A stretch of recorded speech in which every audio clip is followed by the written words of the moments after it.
Real niggas first, family over money. Kingpin dreams, trap house jumping. Got my paper right, they can't tell me nothing. Grand all winning, fucking up the summer.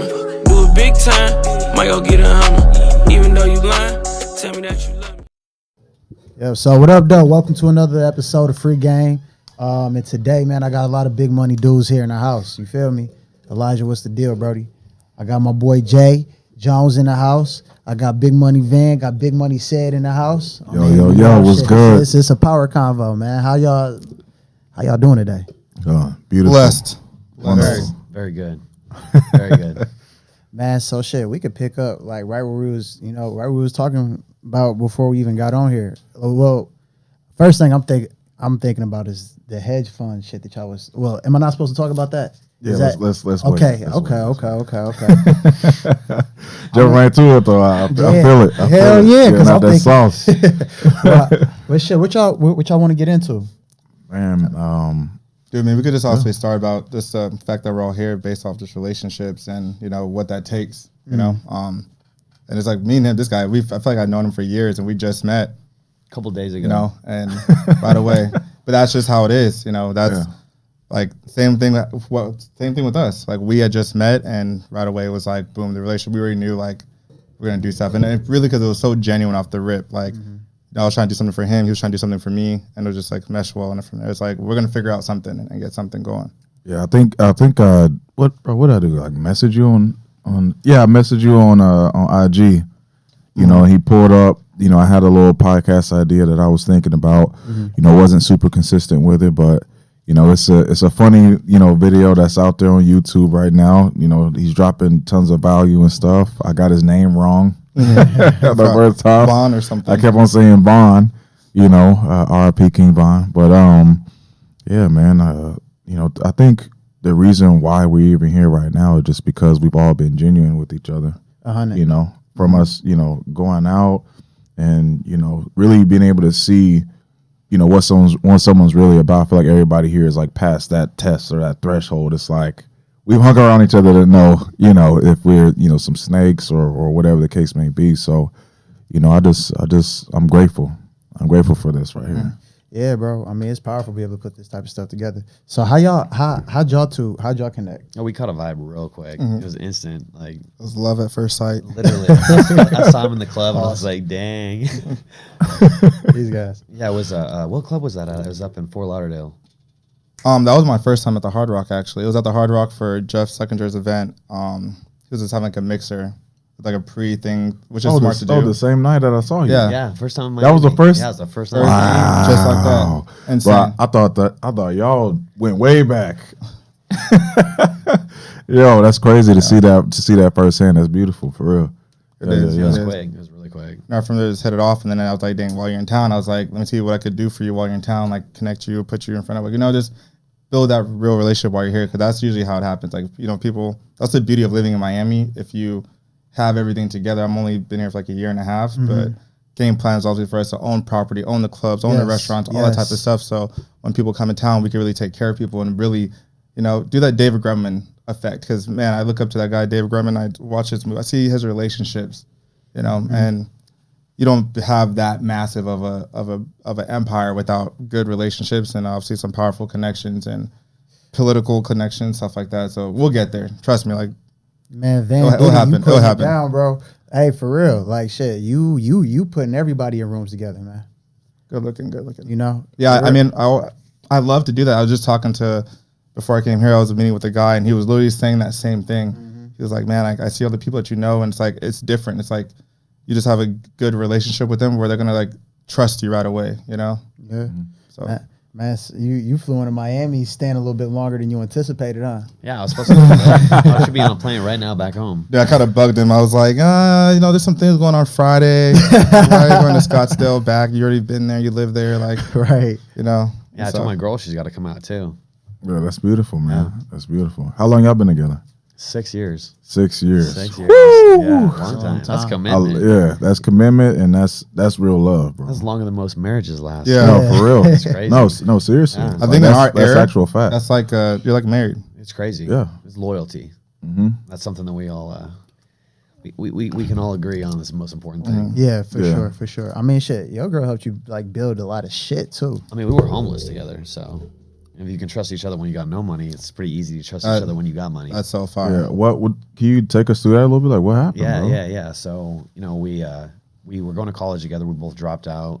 She invited me to go to Spain, and we were using the tuition money that we had for college to travel. So our parents were just like, "What are you doing? Like, we're giving you this money to go to college, and you're going traveling." So obviously they weren't too stoked about that situation, but we ran out of money, obviously, and when we came back home, they wouldn't let us stay with them. So we just lived in our car together and started. We were talking about this yesterday. Is we were going around to different music festivals and selling clothes.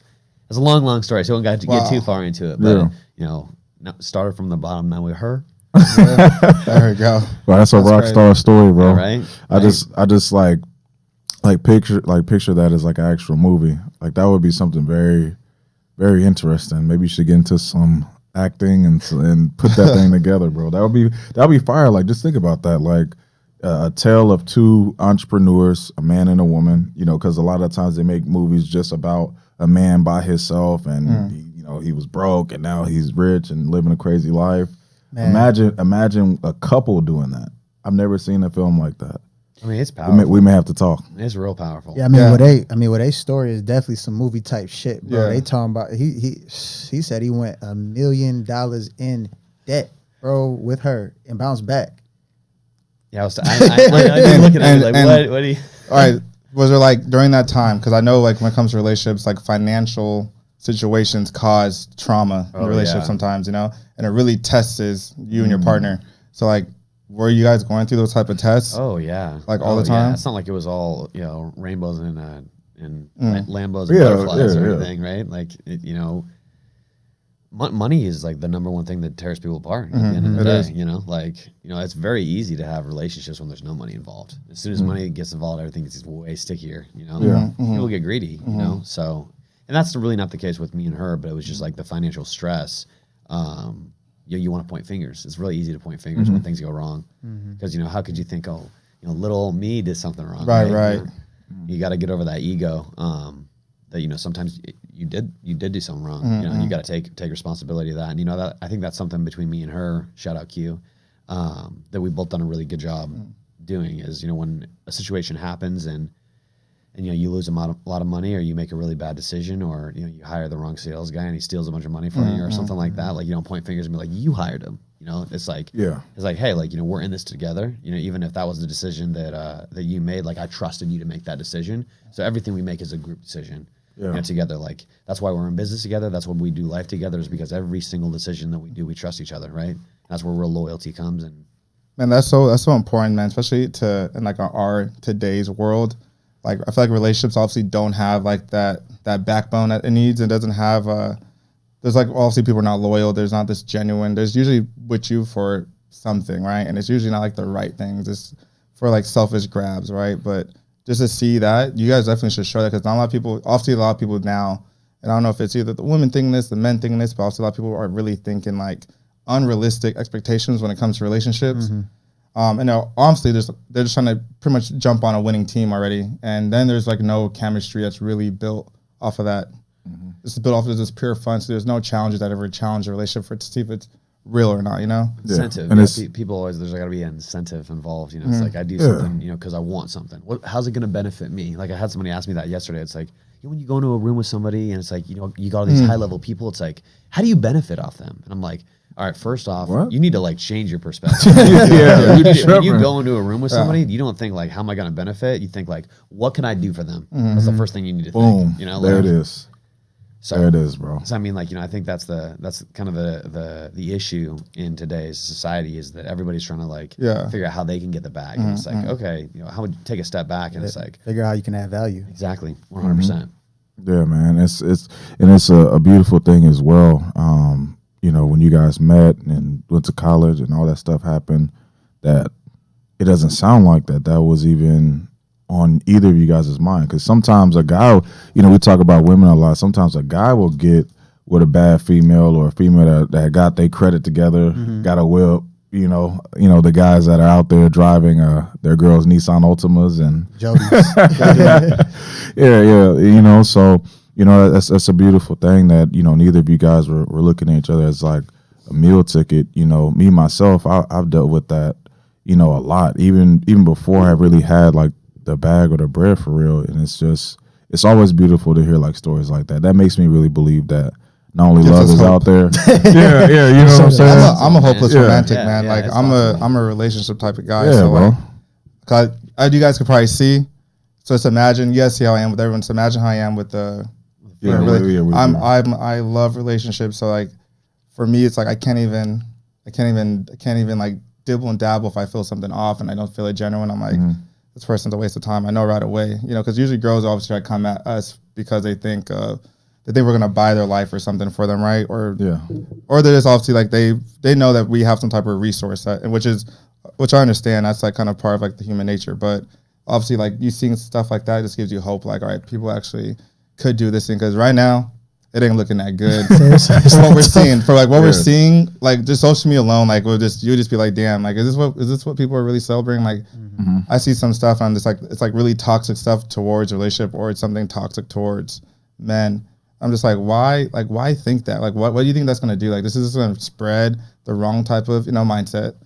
And when it comes to like relationships, I'm gonna let y'all speak on this first, but do you think that there are standards on both sides, for male and female, for them to, basically fuck with you, right? So a lot of people think that, oh, well, just because, I watched this, these YouTube videos and took a couple courses, that now I deserve to be in those rooms. Now I can just come up to Van, I can just come up to anybody, that I see that's successful, and not, you know what I'm saying? Like, what do you guys think is that like benchmark or that line or that area where it's like, you got to put in a little bit of work first before, we start actually talking about business and trying to grow relationships and stuff like that? Because we, even at our level, we see a lot of people that look like they got it going on, that look like those standards are there.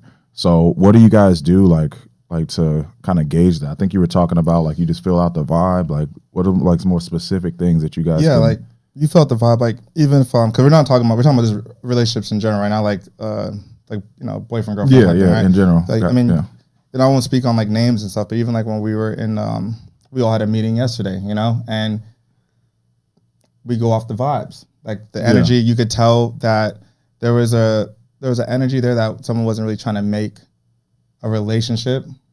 Was just kind of looking to see exactly like, okay, what can this person do for me? If they can't do anything that I don't like, then like I don't want nothing, And a lot of times I have to be like that. Like, if we're not gonna work together or whatever it may be, there's still a relationship that needs to be built, which is very important to have before a transaction even happens, But some people obviously don't have that. And then a thing that with that too is that I started looking at people now. What I've been really, really good at finding, I've been looking at who's around these people, how those people are treating them, how they're talking about them. Because that lets me know. Cause it kind of lets me know, like, yeah. No, I had such a good example of this, but and we were just talking about it like I think a week or two ago. It's like, you look at something like, damn, like, don't nobody got nothing good to say about you. No one's loyal. Like, you don't have like consistent people that will.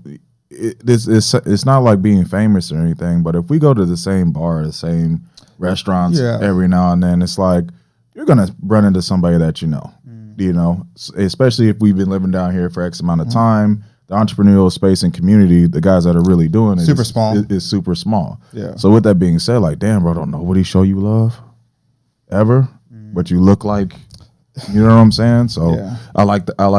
That is fine. What you guys think? Yeah, I mean, short term, long term, right? I think that's the the main concept that you're kind of talking about is like a lot of people when they get in a room with someone, they're thinking, what can I do right now to get something from this person versus like, the intention. And like, I've been in a room with a lot of high level people at this point, and I've realized with those people, it's they don't, if you get in a room with someone, then the first thing they don't even ask you how you're doing. They're not even trying to see what's going on with you. They go straight to it, and they're trying to like trying to flex on you just immediately, like you usually know that like this person doesn't care about me. They don't care about really anything I have to say. They just want to think. They just want to know. Okay, how much money can I make off you, right? Yeah. So I think that's one thing. The short term versus long term thing, because I think the easiest way to be successful and make a ton of money is one, to focus on the relationships more than the money, because the money's short term, right? Money comes and goes at the end of the day, and at the end of the day, it's like if you screw over the wrong person, they're going to tell everybody, right? So it's like your name matters a lot too. So I think that if there's a lot of people saying all these bad things about you, then that speaks a lot about you, probably. 100%. That speaks a ton about you. And then on top of that, I think that people that have a lot of money, they tend to want to build relationships, right? I would say a majority of the really wealthy people that I've been around, that's what they're looking to do, right? They're looking, because they know that that's more of a long-term play, because it's not about what we can do right now. I mean, like, there's a lot of things we can obviously can all do right now. We can make a plan, we can make a bunch of money tomorrow, the next day, but I'm not looking to make a bunch of money right now. Like I'm looking to make a bunch of money over my whole life, right? So like, there's a lot of different things that are going to happen. We're going to grow. So I think that it's really important to just be aware of the fact that the short term is not going to solve all your problems for you. Like the people that are around you, like, and what you're doing right now is not going to be forever. Like everything that you're doing, like the business that you're doing right now, the business that you're doing right now, the business that you're doing right now, 2, 4, 10 years from now, you could be doing a completely different thing. So if you do something wrong to a person in business, 10 years from now, you're not going to be able to, call on that. Yeah. And be able to use that moving forward. So I think it's just really important to. Yeah. And it's so funny how people try to twist it too. They'll be like, oh, like everybody's hating on me. Everybody, I know you guys have seen. Yeah. You guys, they all play that same. I know whose post you're talking about right now.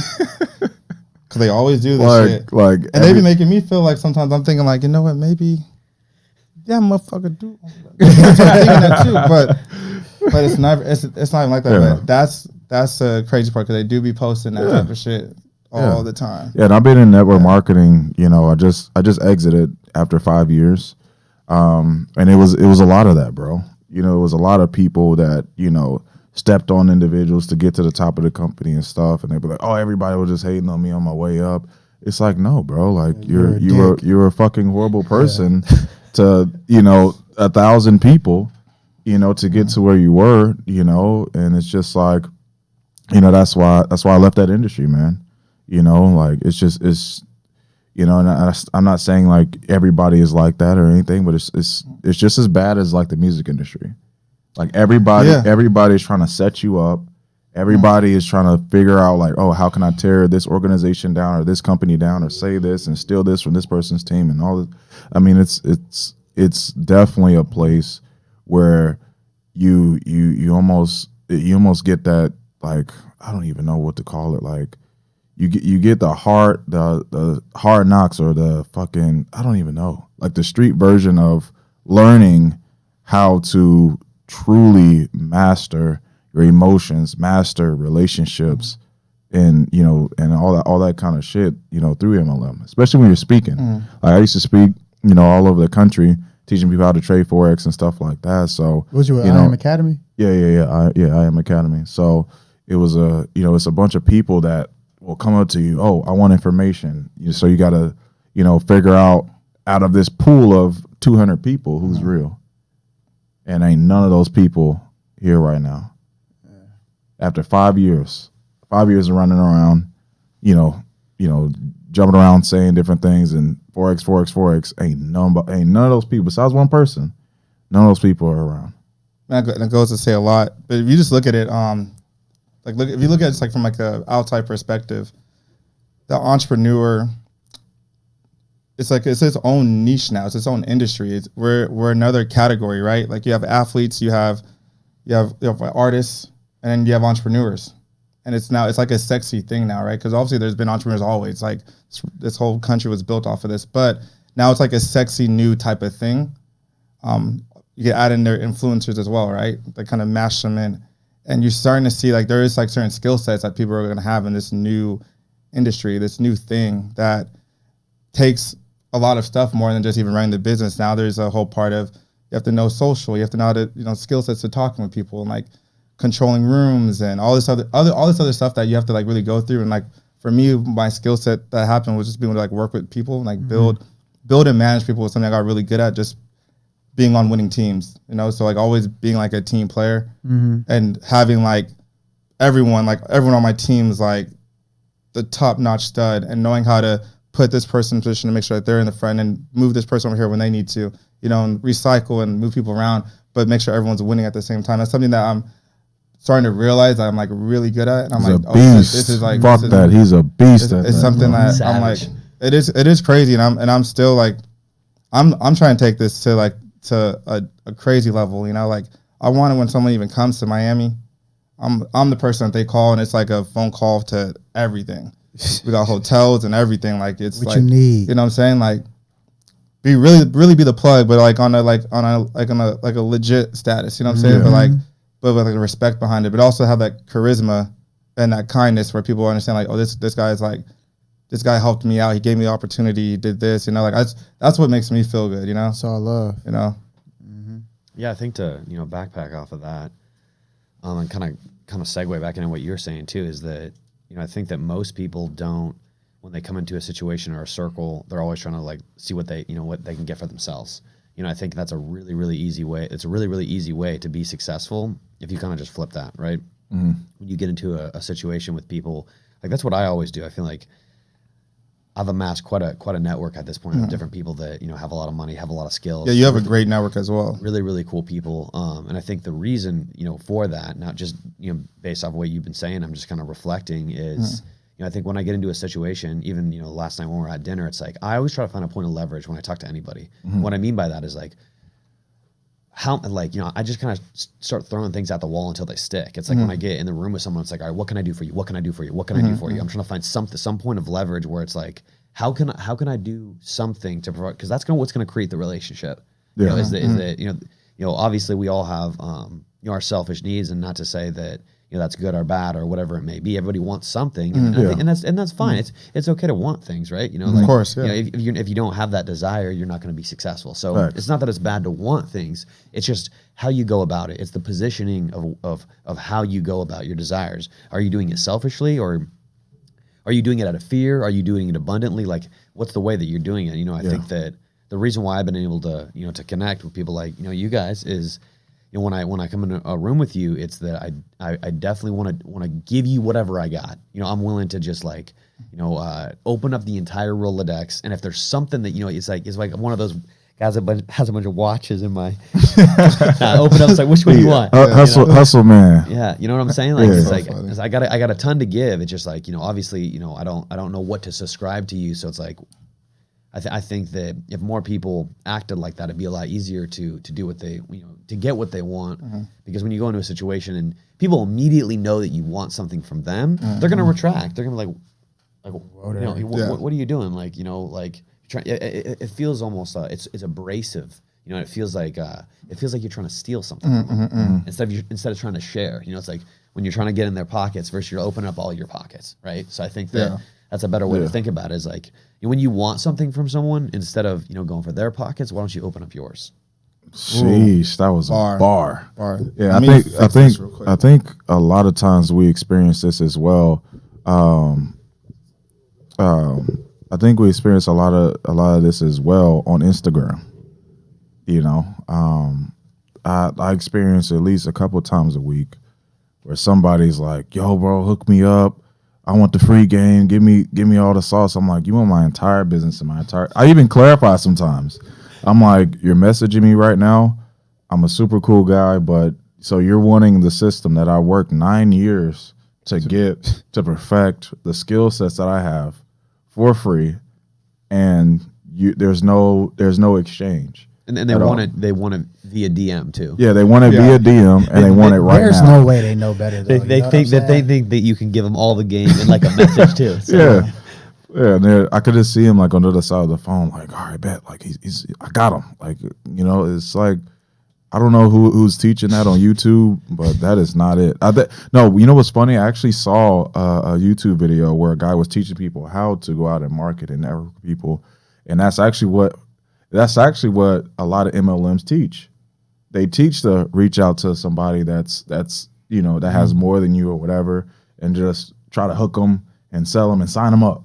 You know what I'm saying? So I Without think any offering, like working for Yeah. them for free. I respect when no someone offer, DMs me and they're no like, nothing.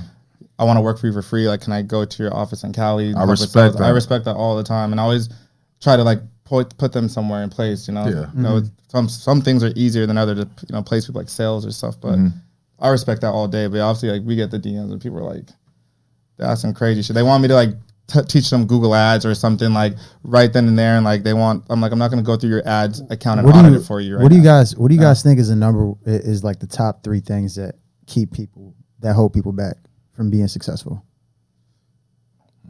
Fear is definitely number one. I would say expecting to win. People don't expect to win, bro. Like I didn't expect to win. That's why, 8 years ago when I was sleeping inside my car and just couch surfing and listening to idiots, that act like they had money or whatever, I was listening to all that BS, and it's because I didn't expect to win. I was like, okay, cool. I know I need to adapt a winning mindset, but expecting to win is 2 different things. Well, like you didn't like believe that you could do it, or Yeah, like I think it goes further than that, bro. Because even if you have the belief can only take you so far. Now you have to take that belief and pull out that dominant spirit that God bless everyone on this planet with, of taking that belief, and now we win a championship. Mm-hmm. It's a different energy to win a champ. Like people be thinking that like when people win championships, like they're surprised. They be in press conferences like, "Oh, did you guys, did you know this was going to happen?" This yeah, hell yeah, I knew this was about to fuck happen. So that's I'm bringing that up, just so people can relate to what I'm saying. But yeah, man, I think people don't expect to win. I think they, even if they take courses or they're working a job or whatever, they're the dreams that are in their head, they're like, oh, they're just dreams. I'll see them later on tonight after my work day. I'll say for me, man, it's you, it's them. You gotta really look like I do this to this day. Like I look at myself in the mirror and I'm like, are you gonna execute it, or are you just gonna be just a dream? Just gonna think about it. Like it's really something every day I got to do that, because like I know for sure. I was just on the phone with one of my best friends from Cali, and he was talking about, he's like, man, like I remember you used to fall asleep driving because you were working so damn hard just to get to this part. And I'm just like, yeah, it's like you got to believe. It's like it's you, right? So you have to really like believe in yourself. And I brought up the whole Kanye thing to him, because I was like you saw how crazy he believed in himself. Yeah. And obviously he got that from his mom, and I have kind of like a similar thing like that too. It's like you have to really believe in yourself to then when you believe in yourself, that's why it's like a confidence thing. That's why it's a mindset thing. That's why like every course or every type of thing always has to go back to the mindset, because like you have to really believe. And then once you really believe, then you start executing and you start walking and talking and walking and talking that walk, So Yeah, I'll jump on that train. I'll jump on that train. Yeah, to come all the way back to what you were talking about before with the relationship thing. I think that me and my girl specifically, or just friends, I think that the belief in yourself is really important, because I think obviously there could be nothing that can replace that. But to add on top of that, having someone around you that believes in you too. Sheesh. That's like next level. I mean, it's just like because I mean sometimes there's always moments when we falter. Nobody here can say that they believe in themselves 100% of the time. Yeah. When something's happened, you can be like, dang, like you take a massive hit, you lose a bunch of money, like your best guy just stabs you in the back, like when something like that happens, then you'll have a moment when you're like, dang, am I doing what I'm supposed to be doing? Like you'll look up and be like, tell me that I made a wrong turn. Is there something wrong that I did? And I think when you have someone by your side, in a relationship or not, maybe just a friend that is there to tell you to keep going. I think that's it's pivotal. It's pivotal to have people around you, have a relationship where someone is driving you forward and not holding you back. Because if you have people that are telling you can't do it, it's gonna obviously some people take that as energy, but for me, I'd rather just cut all those people out of my life. If you're telling me I can't do it, get away from me then. If you don't think I can do it, then why are you around me? I only want people around me that think I can do what I say I'm going to do. It's a respect thing, and that's one of the things I think that I'm like super big on. And I realized that I started realizing this might sound kind of like narcissist, like crazy as fuck, but I actually think that because I've been trying to figure this out. I think that I'm so selfish that's why I treat everyone like the way I do. Like I started thinking that because like how I want to be treated like a certain way, so I treat everyone else how I want to be treated. I think it's like a selfish thing, and it might be a good selfish thing, but that's how I kind of use it in a sense. I'm like, dang, how do I want someone to talk about me? Yeah, but you're a super giving dude, though. You know what I'm saying? You just really respect yourself. Is what it is. Yeah. And you want everybody to feel that same thing. So you selfishly want everyone to have self-respect. Yeah, however we can make it sound good and butter it up, we're gonna do that. But that's what I'm thinking. Fine. You know, that's what because I've been trying to like, because you don't ever wonder like, don't you like even yesterday, right? Don't you kind of think? I was thinking after he called me because my mind was kind of racing on other stuff. I wasn't like taking in some of the stuff that was said. Like some of the things I said, I didn't really like. I was probably reading an email or something, and when you brought it up to me again, I'm thinking like, why would you do that? Why would you say that? Why would you? Yeah, lack of respect. Like, it's poor form. You know what I'm saying? Like you don't really poor form. Like you never. I don't know, and that's something that I've always thought of too. Is like you never know where someone's from or who they know. Like you never know. Like you never know. Right. Yeah. And so that's why, like, just off the rip, I always like to be respectful, and also like the one thing, and that's why we clicked right away too, because I'm big on this first thing right away with anyone I meet. Where's their ego at? And I leave my shit like at the door. Like every time my ego's at the door. First impressions are literally everything. Like, it's crazy.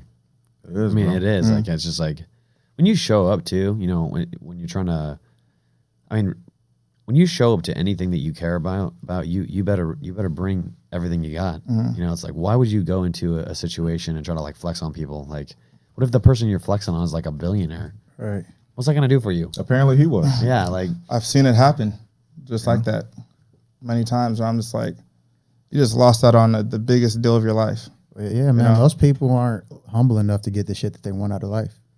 You know what I'm saying? I like that. What's that quote? It's like you know, it takes years to build a reputation. It takes 1 second to lose it. Yeah. Facts.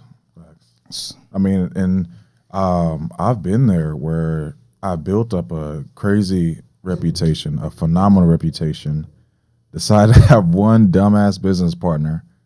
Everything went to shit. What happened? So I was out in Indianapolis, bro. No ego, you know, when I'm talking about this, but like I was the top photographer in Indianapolis, like standing and hanging like from like the top of like little venues and shit, and aiming down at the crowd and just like getting crazy shots. And the people that were coming out to the club are people I grew up with, so they'll do whatever I say. So you know that was when I was a little bit more wild. You know what I'm saying? Like bust the champagne on our titties, we won't get it on video. But those type of moments, and I said, okay, cool. Like, you know, you 10 people over here, you guys act like you're interested, and you know what I'm saying? Like, I was really like orchestrating a party at all times, right? When I was just a photographer, so I took it to the next level. So when you take it to the next level, sometimes you know you move so fast where you're not even like mature, or even ready for those relationships and ready for those people. I didn't have that discernment, you know, to look out, you know, for an individual that was looking to tear down my reputation, that was jealous, you know, come to find out, and all this other shit. So anyways, this was someone close to you too, right? Yeah. I feel like that's like where they come from. It always is. It's always someone that's like right there. It always is, and bro. We obviously not going to talk about it, but we had to talk about some people, and then we started, and I'm like, damn. Yeah. Like, yeah, man. My big uncle said, man, shit. It'd be some people who be hating on you the day they meet you, you know, acting like they friends. I call them infidels. Keep them niggas away from you. That sounds like some Detroit bar from. That's like something in the song, but yeah, that's 100%. That's exactly like what does happen. Yeah, and that's why sometimes, like, even, you know, I think I said something that was, I can't repeat it on here, but you know, I was saying something about like, you know, like, yo, like, what would happen if, we did some business or somebody did some business and, $15 million came up missing. Like, bro, I'm fucking crazy. Like, when it comes to like my relationships, my people, like, I get so passionate and so caught up in that shit. So it's just like, y'all be careful, bro, because a lot of y'all that are going to be listening to this right now, you're not where you need to be because you're hanging around the wrong person.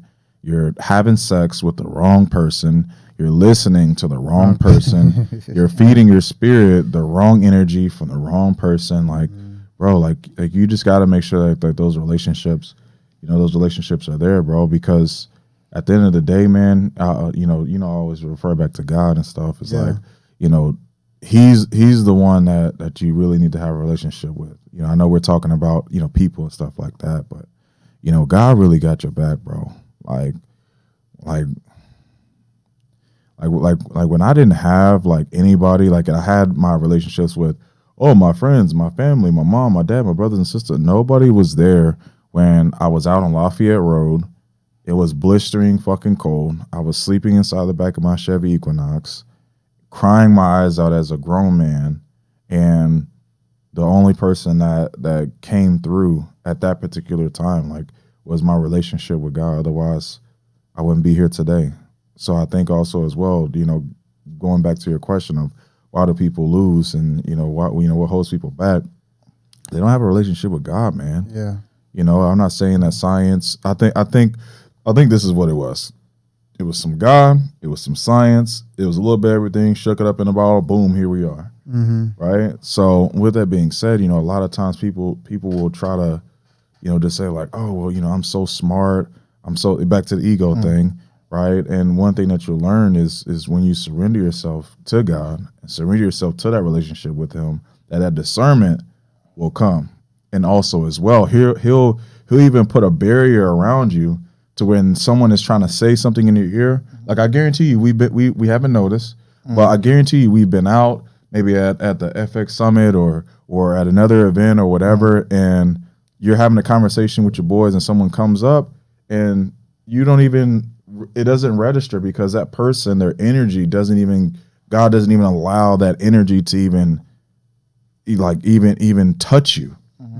You know what I'm saying? So that'd be a way that people that costs $0, no money, right? You can get yourself, hold on one second. You guys can get yourself every day in His presence, 365 devotionals, right? From our people that, it takes a lot. I understand, it takes a lot for you to, to get to that spiritual place or whatever. And sometimes you may be overthinking it, but I promise you, like, you just read, just a couple times out of the week or a couple times a month out of that book. And Yeah, some people, like, obviously are gonna, depending on like their religious background, stuff like that. Like, it's not. It doesn't even have to even be. You don't have to even look at it like as if it's like you're a Christian, like you're labeling yourself. Exactly. It's a good book just to have. It's a mindset book. It's really a good mindset book, a motivation book, a book that really helps you look in with yourself, which people need to do a lot more because we're obviously not doing that as a society now. So like that's why I feel like people are crazy and like things are like just people just have like people. Everyone's damn near a narcissist now, right? But like there's like levels to it. Like they don't even understand. Like they don't even know they are. They don't understand if they are, and then like how to maneuver it. So it's like, yeah. But that's what obviously the word. And people obviously do like other practices to be one with themselves and understand. Because a lot of times like we're young, and we don't even like everyone kind of thinks we know. We don't really know what the fuck we're doing. Like we do, but we don't. And to understand that it takes like a mindset to understand like I'm on this journey and I'm figuring out and I'm growing and I'm finding myself within this journey still, Yeah. Yeah, and that it sounds like you're talking about that awareness, and bro, I talk about that. I've talked about that like quite a bit, and it's just like you can't be aware of the relationships and how you're affecting other people when you're not aware of self. You know what I'm saying? So that's exactly what I was thinking. You know what I'm saying? Like, just continuing on what you're saying. Like if you're unaware. You're not able to take into account, like you were saying, look, you look yourself in the mirror and all that stuff. There's no way in the world that you'll be successful. There's no way in the world that you can get the perfect formula. I've had it happen. I've had it happen. I remember one time I paid for a course on a PayPal credit card. First PayPal credit card. First piece of debt I ever had. But I didn't know self. I didn't know who I was. I was not aware. I wasn't taking into account, all these other small things they were teaching inside that course. So guess what? I wasted my fucking money and my fucking my time. And I was, oh, that was a scam. It's like, nah, bro. Like, you just were unaware like that. You have to, take inventory.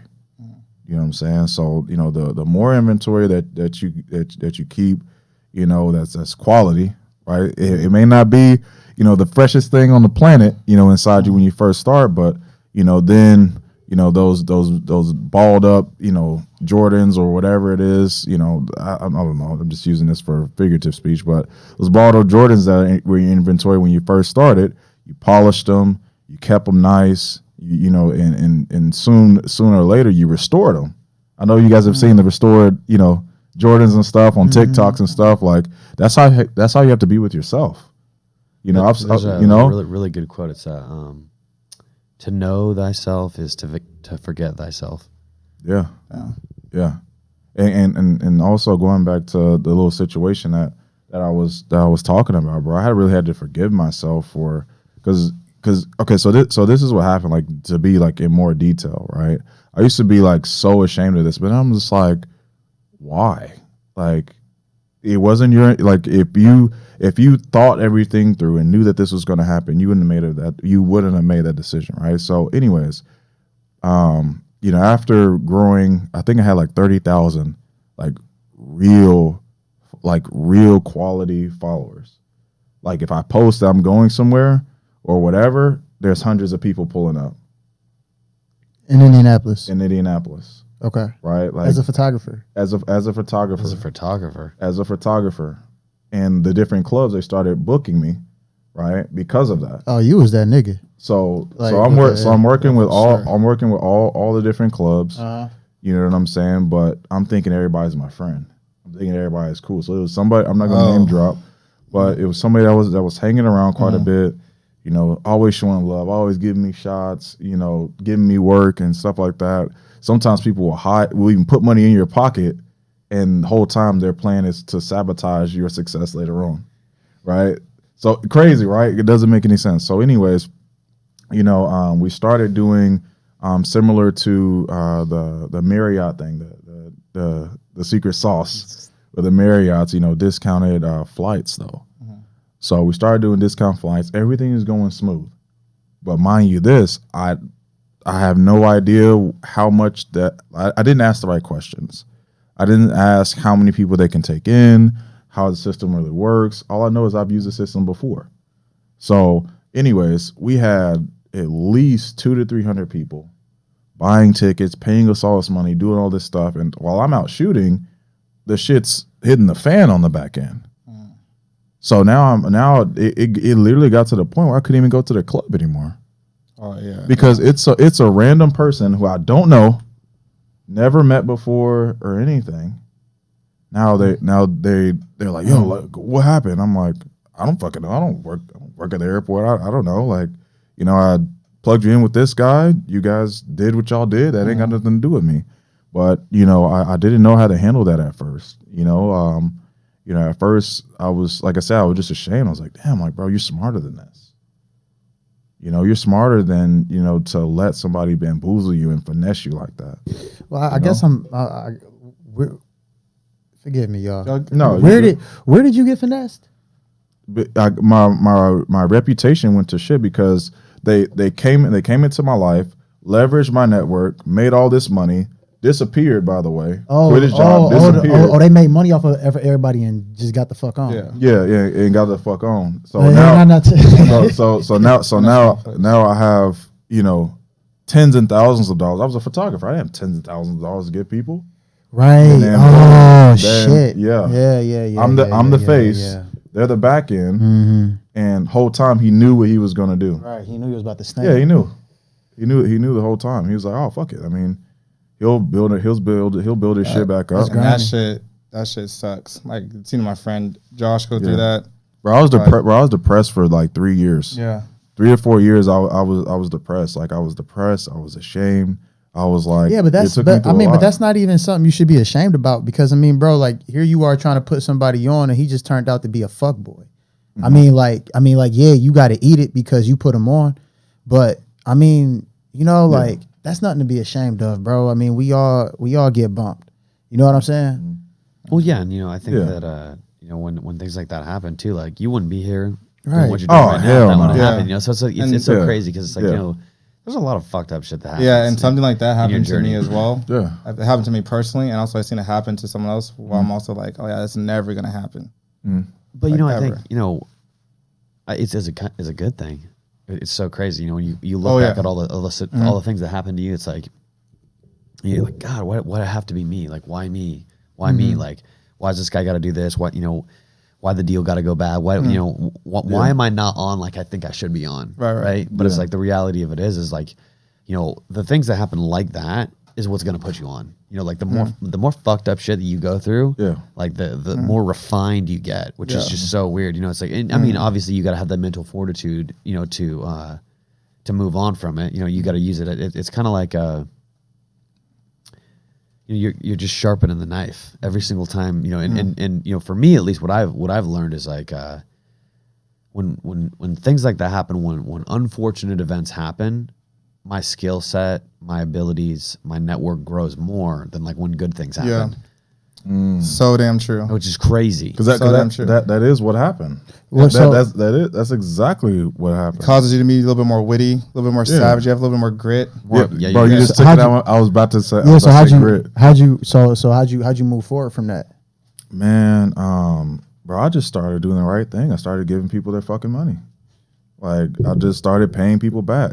So all the guys out there, you're dodging people, you're taking money from people from different courses or whatever business and all that shit. Like, bro, that shit, like you can't move around like that. I don't condone any of that. I don't care how small it is, if it's $5 or whatever. Man, there was a woman who she hadn't seen her family in 8 years.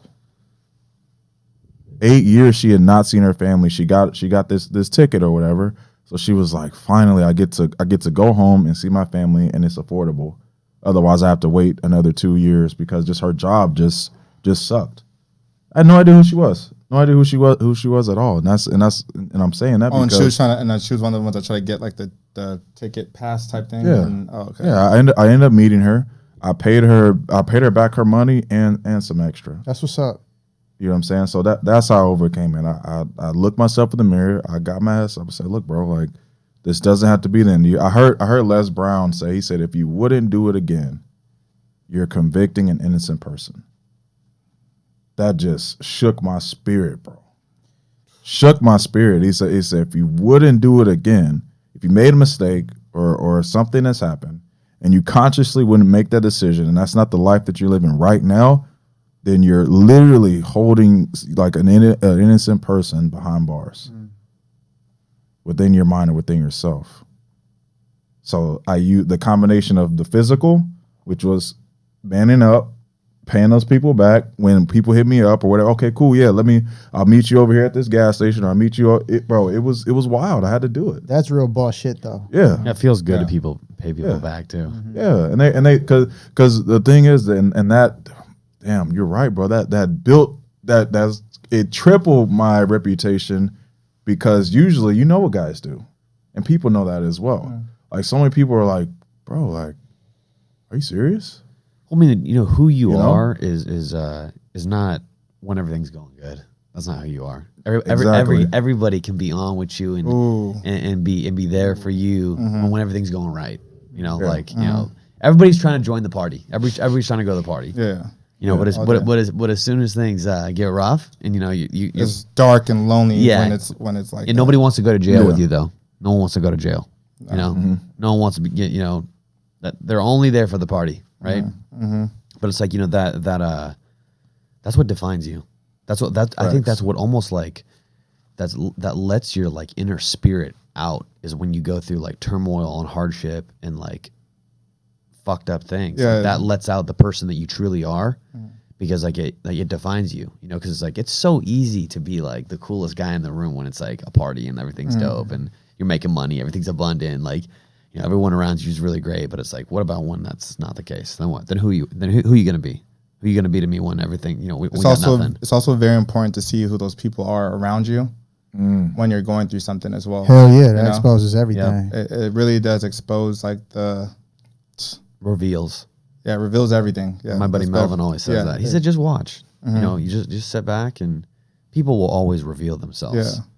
Yeah, bro. I mean, and shit, in the beginning, I used to do party promoting, you know, and you know, I mean, I'll tell you guys, like, I used to sell weed and I used that money to buy courses and to fund my parties, you know. Yeah. Savage. And you know, like I'm shit, my parties was straight. Like in college, I mean, you know, shout out to All Star JR, FNBDZ, Niche and the Shay, Payroll Giovanni, everybody who done pulled up and fucked with me. You know, thank you guys.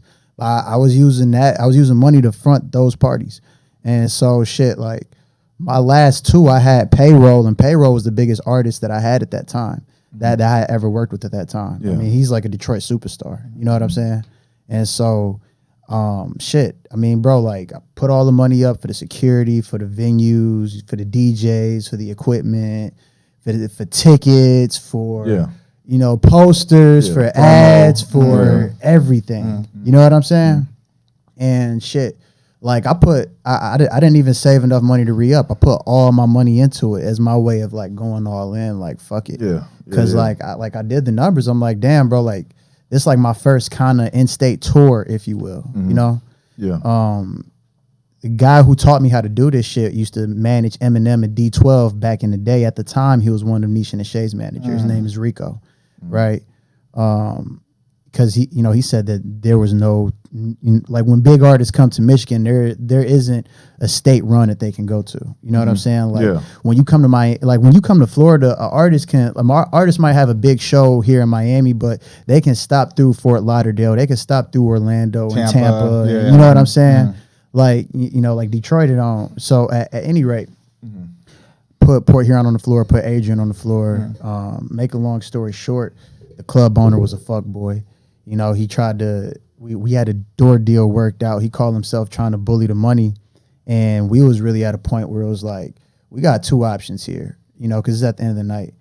We either say, fuck this guy, never work with him again, or we beat the shit out of him and take his money. You know what I'm saying? Take the money, literally. And I mean, like, bro, like, it gets gangster like that for real sometimes. Yeah, I mean, bro, like that's just what it was, you know. I mean, and shit. I'm not gonna say his name, but he's looking at me like, bro, he trying to play us. You know, like we could play good cop, bad cop.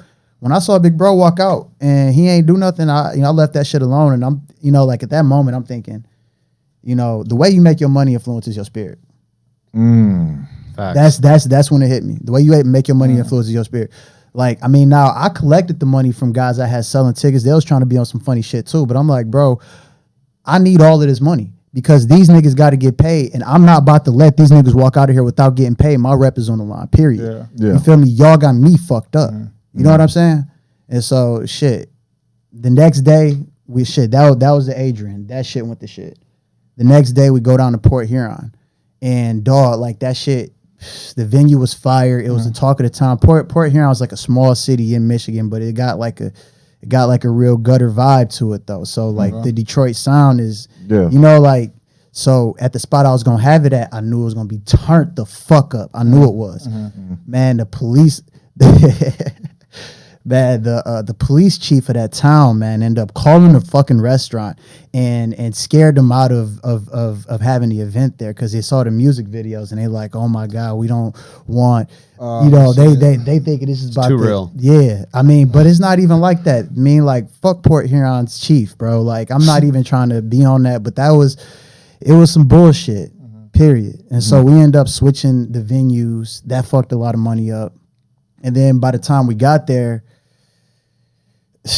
I mean, it was just so much bullshit because they switched everything around. But, a big incident ended up happening. A shootout ended up happening. Just some Detroit shit, huh? I mean, but it wasn't even in Detroit. But, like that, I lost all my money. I didn't have enough money to pay rent. That, like, shit, like, I was banking on that money that I was going to make there to pay rent I was behind on because I've been promoting this shit for a few months.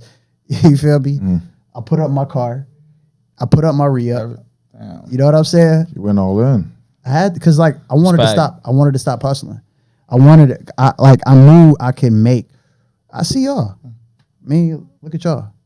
You feel me? I knew this shit was possible. Yeah. You feel me?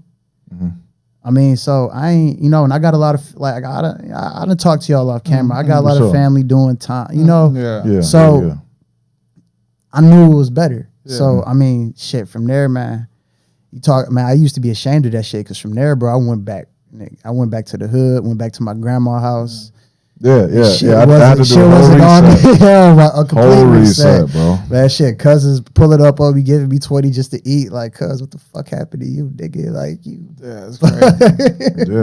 Yeah. So, yeah, man. Yeah, bro.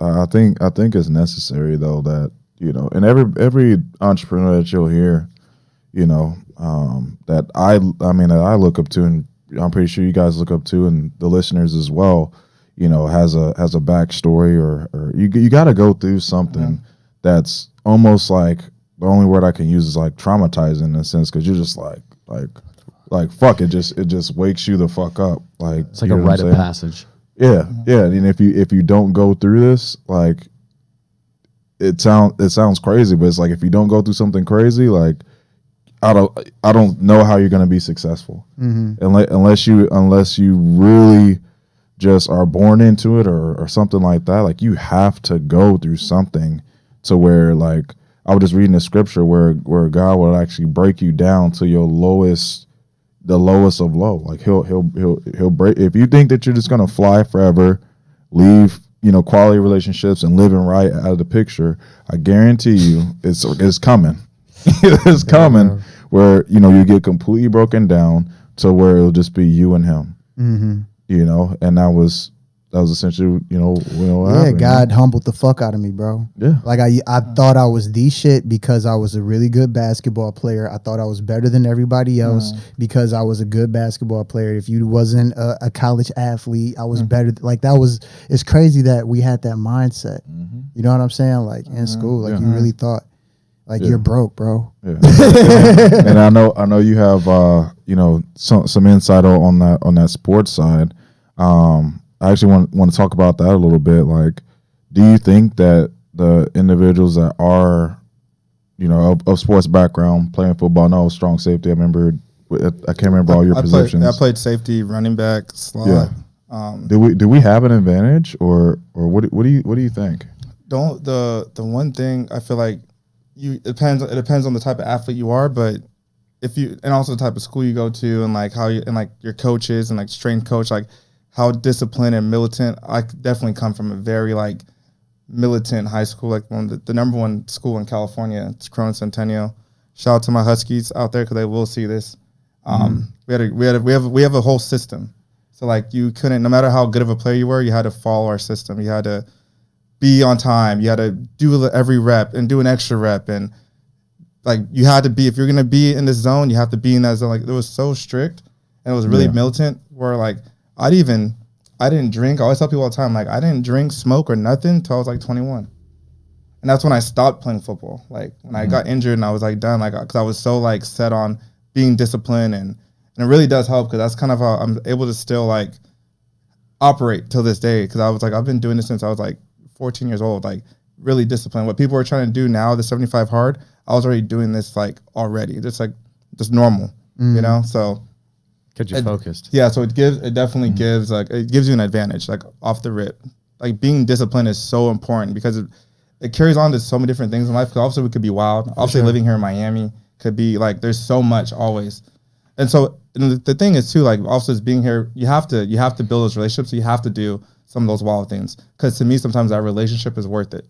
Then you have to know also right away, be back on schedule, get shit done, execute. Absolutely. You know what I'm saying? Absolutely. I mean, shit, bro. Like I trained 3 times a day. I partied every single weekend. I smoked weed every single day. You know what I'm saying? I still got all my work done. And I trained harder than anybody. You know what I'm saying? I felt like if you take that same, like that same level of discipline into anything, how can you fail?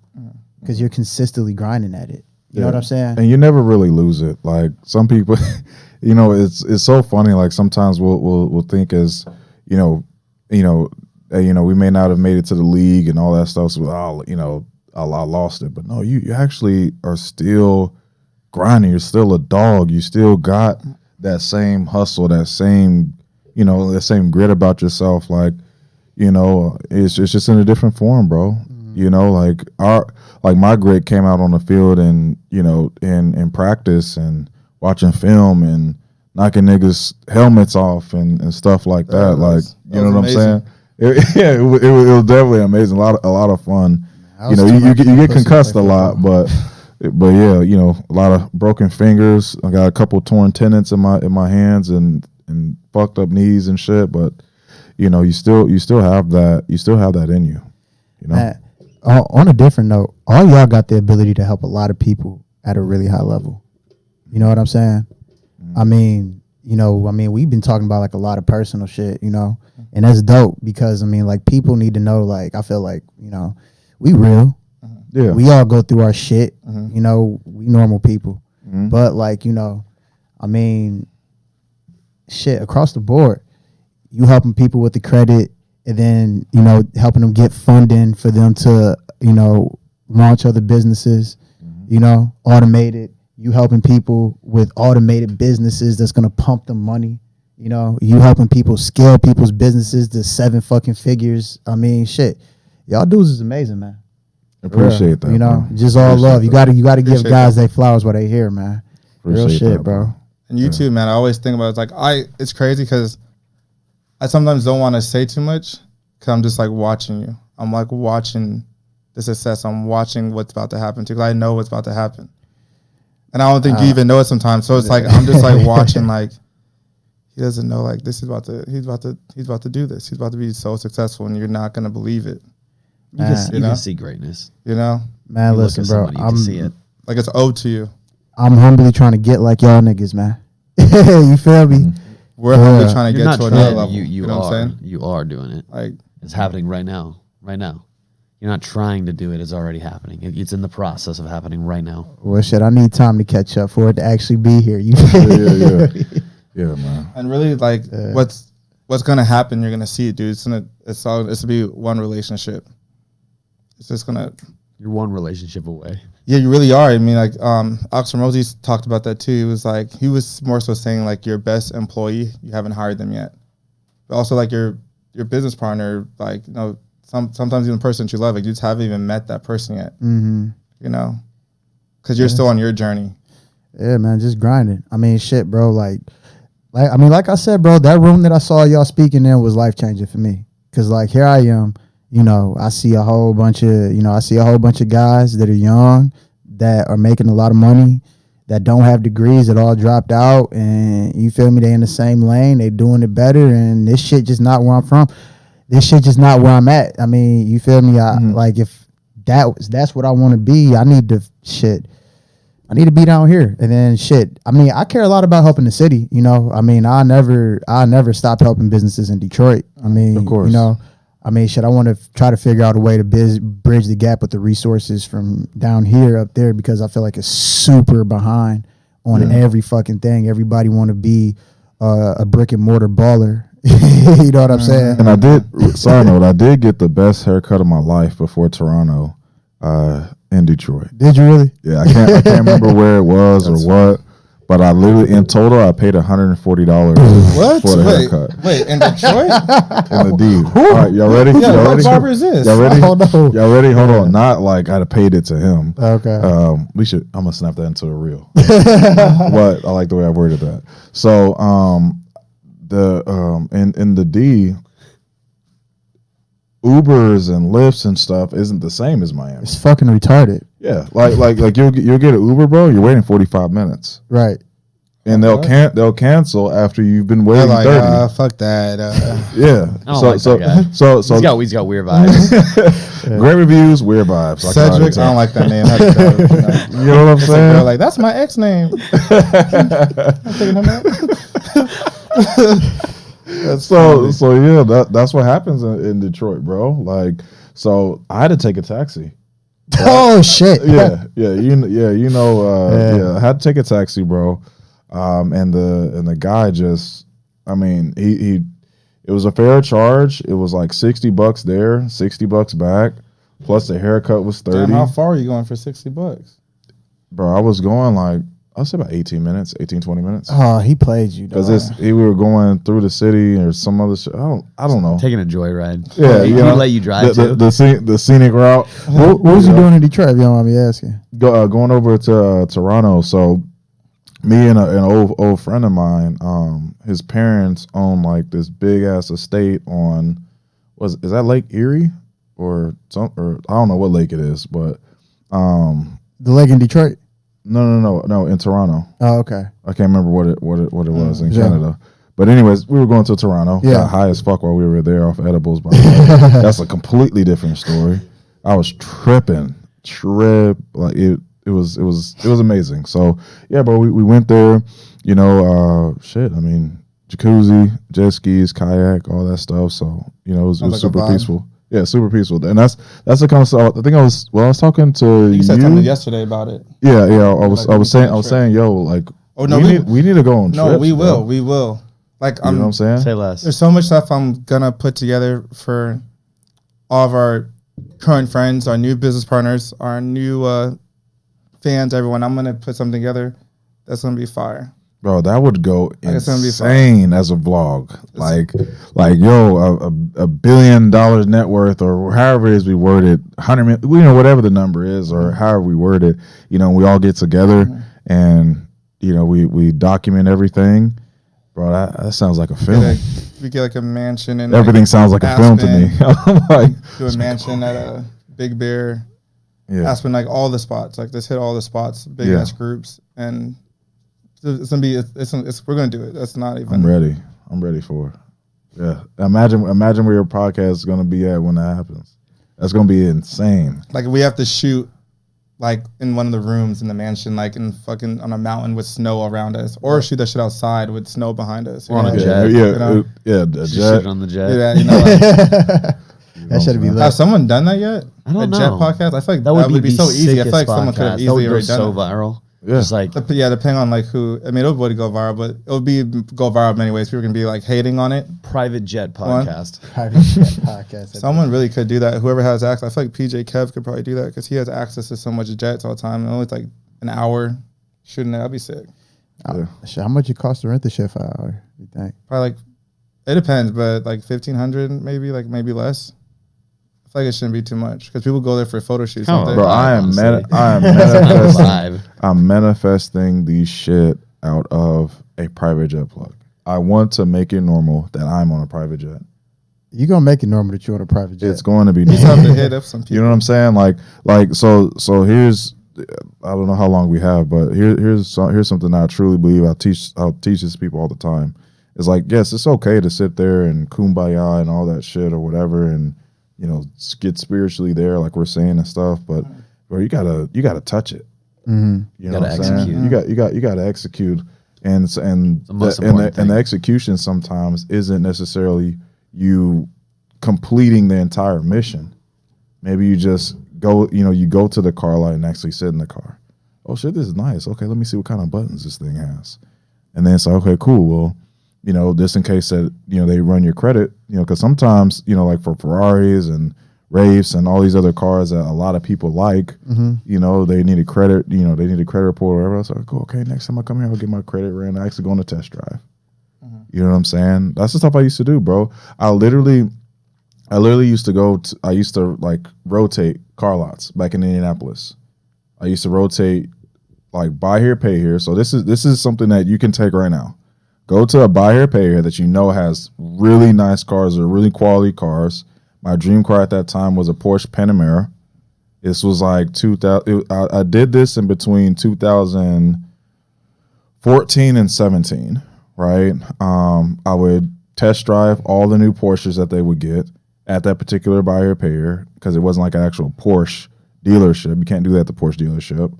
And then I would do the same thing with Range Rovers. I would do the same thing with whatever. That's just some car stuff. But then also as well, why don't you set up, a real estate, walkthrough or appointment or whatever for a house that right now you can't physically afford it, but this is where you're going to live. This is the expectations that you have for yourself. You know what I mean? do like know what like you mean. like It's I funny like that I you was say I was that. doing stuff like fire that. I is was real. going to like Ruth's Chris with only $15 in my pocket, eating the bread and maybe get myself one cocktail, the well cocktail, and I would tip, a couple dollars or whatever. That's such an easy way to inspire you to do Yeah, better. Like, yeah. And I think too, man. Like, I'm going to speak at this event, World Class Wealth, down here in Miami, on June 18th, and I'm gonna speak about this like in real like in depth. Like, guys, like you can go right now and get around rich and wealthy people right now. They don't know what neighborhood you're from. They don't know where you work at. They don't know that you just got fired from McDonald's don't or know nothing. or they don't know anything, They really don't need to either. and they don't care. No, Right. they don't. They don't care. So anyways, people sometimes they think like, oh, I gotta do this super elaborate crazy thing. Like, no, you just gotta go touch it. It's crazy that you say You just that. gotta touch It's it, bro. crazy. And then you touch it, you smell it, you feel it, and then like I said, it becomes normal. So yeah, man, that's all I really got. Yeah, Hey, Pretty good. my fault. I just had a quick question. What not to cut you off. No, brother. no, you're What- good, dog. What made you move to Miami? I never asked you that. I touched it enough. Came enough time. That's a good ass question. No, for real. So I would in 2017, I came down here. I was a part of another MLM called Wealth Generators or whatever. Wealth accelerators. Yeah, That's literally what I was thinking. Wealth Generators. They were some trading shit or whatever. So I came down here, man, and I was like, I just felt this like spirit of like a vision, like, yo, you gotta be here. Like this is the violet. This is your place. Like this is where you want to be. So what I did, bro, is I stayed for 6 days. Every morning around like 7:30, 8 o'clock, I was on that beach on my knees, praying and reading some personal development. You could check my Facebook. I was literally like posting like, one day I'm gonna live here. One day I'm gonna live here. One day, and I was like, God damn, like when you leaving? I said, I don't know, but I saw somebody else's. I saw another individual, that was pretty close to. He got up and left. He went to San Diego. He went to other countries and shit like that. So I'm like, yo, like if God sent him his mail, that means my mail is on the way. Mm-hmm. And the mail, I'm talking about the blessing. The blessing is the mail, right? So I'm like, okay, cool. Like, yeah, man. Like, this is gonna work. This manifestation. That's what's up. That's work. what's up with your mindset's like that. Damn, my man's is doing straight, so I know it's right around the corner for me. Yeah, I know. As you were just saying about us, So, I kept thinking that, kept doing that, whatever, and I've been through a lot of shit, bro. Like, bro.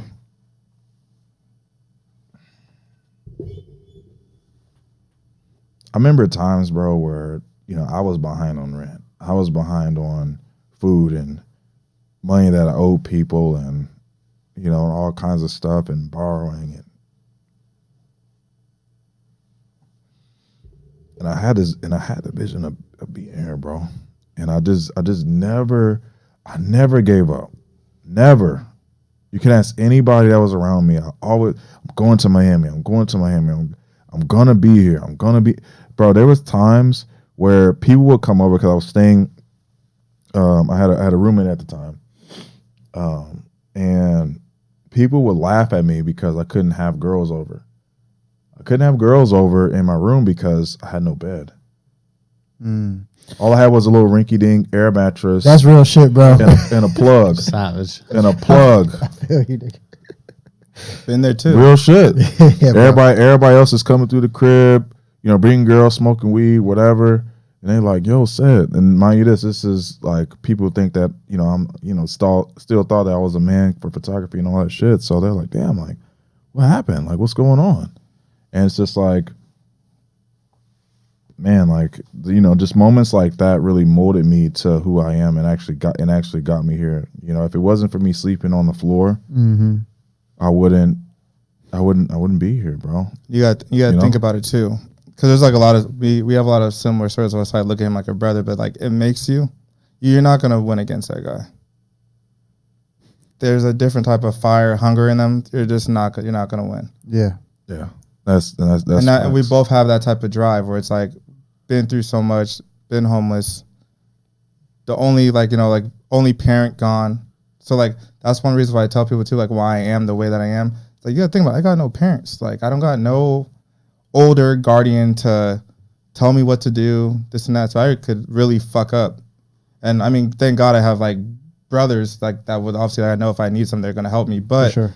even with that still saying, I still have to be like on my P's and Q's because I'm like, just even like the way I think. So even if I have like a selfish thought of something, I have to think like, damn, like, okay, I really can't do this. I really got to be like a stand-up person. I can't do that. I got to do this because like I can't fuck up. You know what I'm saying? So it definitely makes you have a whole different. You move different, and then obviously when people start to get to know you, then they start realizing, oh, that's why he's like that because it's different. Yeah, And I tell people, like, 'cause a lot of times I don't meet too many people that I'm like that been through shit. Yeah. You know, like they've been through something, but it's like different. Like they could still like if there was a place for them to fuck up, they could go back home to their parents. Mm-hmm. You know, it wasn't none of that Yeah, shit. it wasn't so- none of that shit either. I've been on my Yeah. own. So it's like sink or swim. yeah, so it's like you gotta figure it out. And to me, it just makes you more. It gives you that tenacity that's just different. Like Yeah, and it's beautiful too. Like within that journey, I knew when the time was coming that I was about to move. I could feel it. God let me know. So how did it come about? So I had a landscaping company. Made six figures with that. And I was just having trouble like out of nowhere.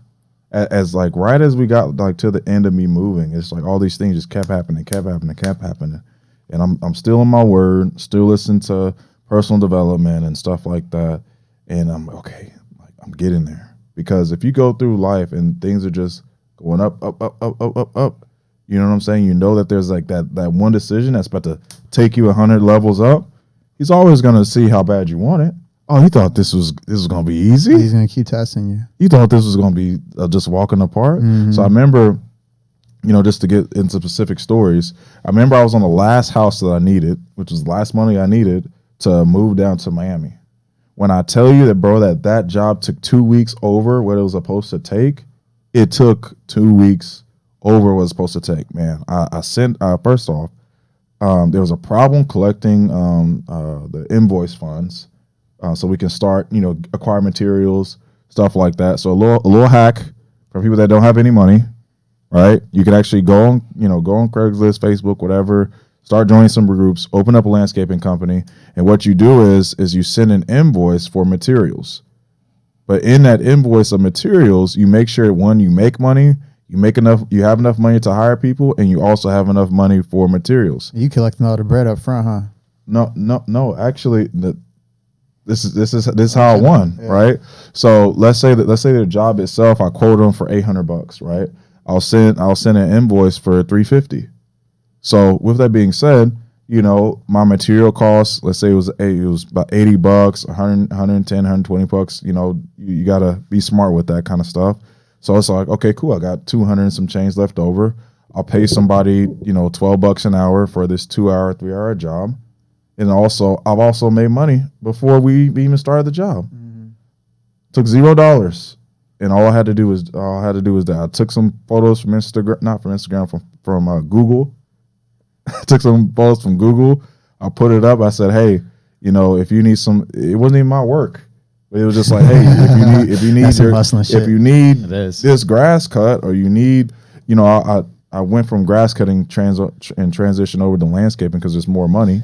Right. So then from there, I remember, like I said, I was on my last house. Last house, I had one last day to finish the job.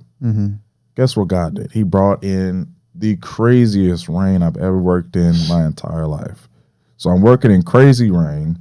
I'm dealing with stones and hand saws and all this other stuff. I end up cutting my freaking hand open, and I'm like just watching the blood just like run down my arm. So I'm just like, I hit my girl at the time, like almost like in tears, because I'm just like, yo, like we're supposed to leave. We're supposed to leave the next day. The next day, we're supposed to leave and come to Miami. So I'm like, fuck, like how I'm gonna do this? Like, and then, she talked to me, she was like, what is it that you tell everybody? When you're about to get to the end or get to that next level, you always gonna have that real deep moment where you're gonna have to decide, like, yo, what the fuck do I stand for? How am I preaching and teaching to everybody that, oh, be resilient, do this, do that, personal development, rah, rah, rah. And I'm bitching and complaining about my hand being cut open and I'm about to make a $3,000 check right now. So I had, she checked me. That's another thing that, a lot of these guys, don't receive is when your woman, or the woman that you're laying up with or whatever is really checking you on yourself. Some real shit. So she checked me. She's like, yo, like tighten up. Like I'm at the crib right now. I just got done boxing everything.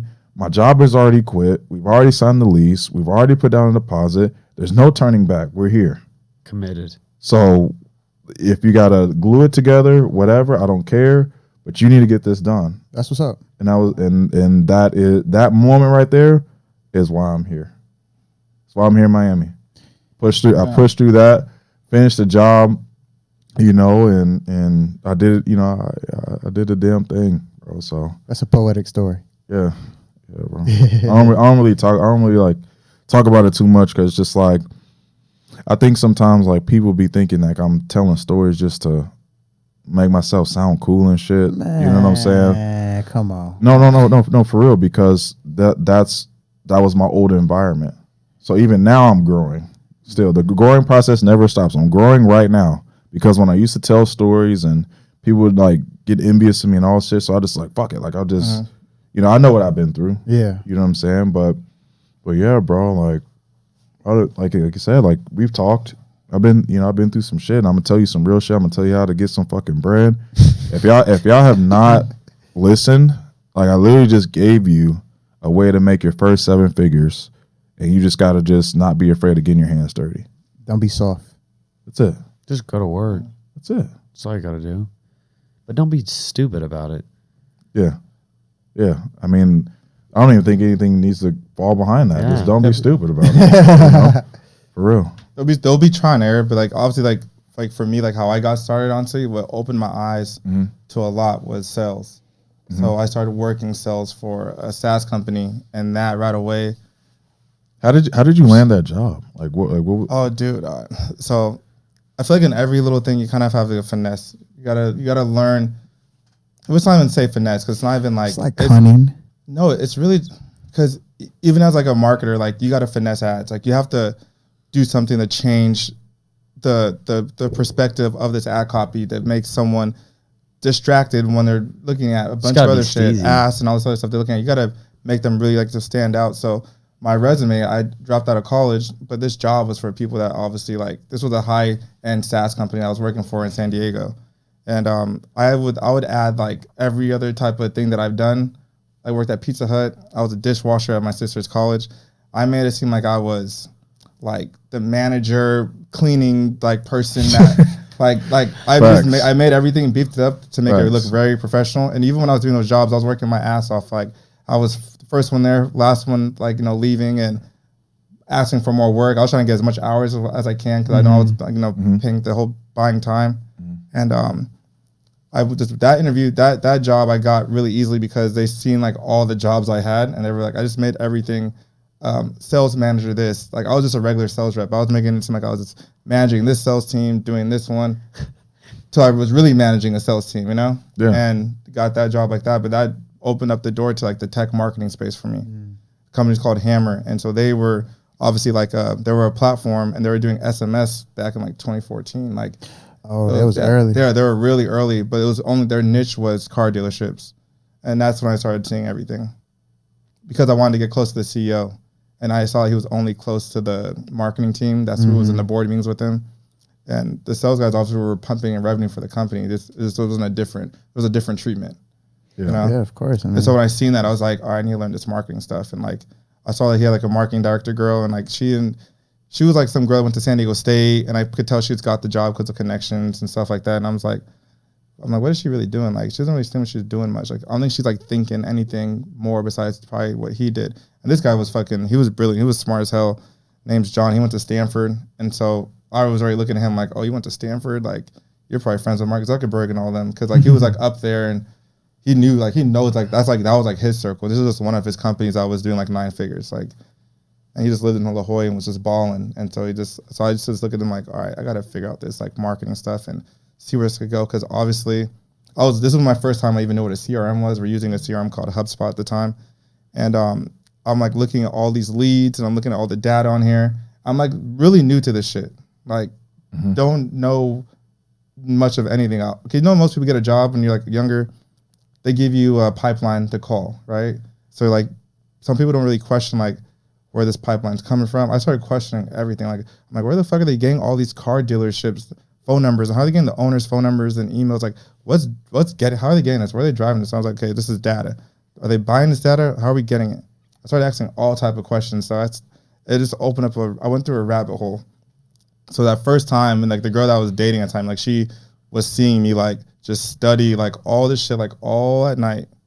Like I was staying up just studying this stuff. I was watching all types of videos.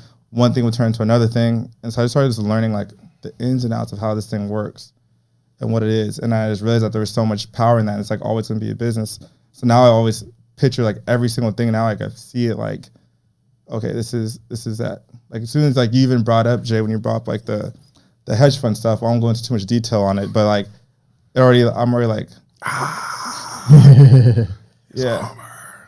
Yeah, I'm literally like that, but I'm trying to be as calm as possible about it. You're just ready. Because I try to like, go, yeah. you know, I try to play cool and like, you know, like, but I'm like, yeah. It's all possible. Yeah, because this is what's supposed to be That's happening. that's all how, possible. yeah. Oh no, that's something we're doing. That's not even, everything now is to me, it's so easy. It's like, if we don't do it, It's one like, step away. Like, Just it's like, execution. why That's all it is. We have like no excuse now. You know what I'm saying? Too much resources, too many people that we know, like, it has to get done. And if we don't do it, it's because we don't want it.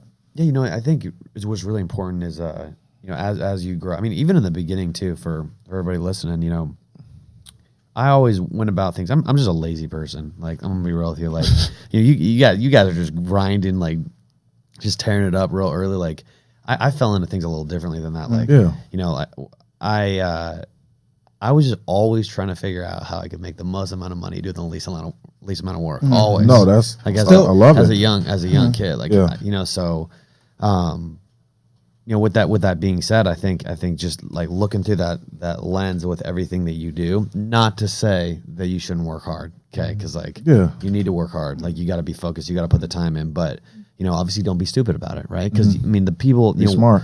You know, what I've learned in life is the people that work the hardest usually work the crappiest jobs, right? You know, the garbage men and the construction workers and the, you know, the people out there doing, you know, putting in the real hours, Yeah. like they're not getting paid nothing. Nothing. They're Yeah. not getting paid anything. It's like the people that, you know, are segmenting and, you know, letting other people work for them. Usually are the ones with the whole bag. You know what I mean? Look at Zuckerberg. Like, that dude's just like chilling in Hawaii and he's got a massive like company doing all that work. But anyway, you know, my point is, you know, when I was a kid and I went to college, I was going for school for computer science, right? I'm in Boulder and I got no money. Like, my grandma's giving me like $200 a month for rent or something. And I had worked at Apple previously. So, you know, I worked there for a year, saved some money, and then that paid for my apartment to you know, go to Boulder for the year. So my grandma's like, okay, I'll help you. Like, you know, since you're going to school and X, Y, and Z, so she's giving me like $200. I'm like going to Costco, living on $200, right? And still at this point, I'm thinking like, man, like, what can I do to, you know, just do the least amount of work possible? So I was kind of lazy, honestly. Like, I could have been doing a lot more, but I fell into this situation with this girl. She was a billionaire. She lived like above me, super weird, right? So I'm just going to school in Boulder, and there's this girl living. She was a trust fund baby. Trust fund baby. Oh yeah, I met some of those in college, and you'd be like, Trust fund, baby. it's Yeah, different. Trust fund baby. Different. So, and I didn't know that at the time, right? Like, Yeah. you know, but like she was, you know, she looked good. So I was trying to spit game at her, and you know, she ended up inviting me to her house, and you know, we started dating and things like that. And she was just like You were dating a billionaire, Jay? Billionaire's daughter, to be, let's make that super clear. So her dad, Well, I mean, still, That's definitely a thumbnail right now. I'm 20. So listen. So her dad was like the president or the financial advisor. I can't remember exactly what his title was, but it was for Fidelity. Yeah. So I didn't know at the time. Okay. Like, so like, when we start to, like, I see she has a really nice house. It's like a $10-20 million house in Boulder. I also didn't know that like that was like her house, right? So her mom you're just I'm just like I'm just some stupid kid, going to school for computer science, trying to not go to my classes, and like, I'm just being like, I'm just trying to catch a vibe, to be completely honest. I'm not like focused or trying to grind or nothing. Like I'm just trying to catch a vibe and have fun, and I fell into that situation, and I didn't grow up like rich by any means. It was kind of just like a middle class, kind of lifestyle. It's not like we were taking like, private jets or anywhere, or going on like, trips around the world to Thailand or nothing like that. It was, just very, very average, A couple of trips to Hawaii I did, when I was a kid with my family or something. So it's not like it was, nothing to complain about by any means. Very, very blessed. But at the same time, it's not like, I'm over here with, Miss Billionaire or anything, right? So, I go to her house and I see her lifestyle, and that's like when everything's kind of started to click for me, because I was just like, kind of like what you were talking about earlier, where you're like, I was going to Miami, I was going to sitting in these cars, and I was just feeling what it would feel like. So I kind of got that.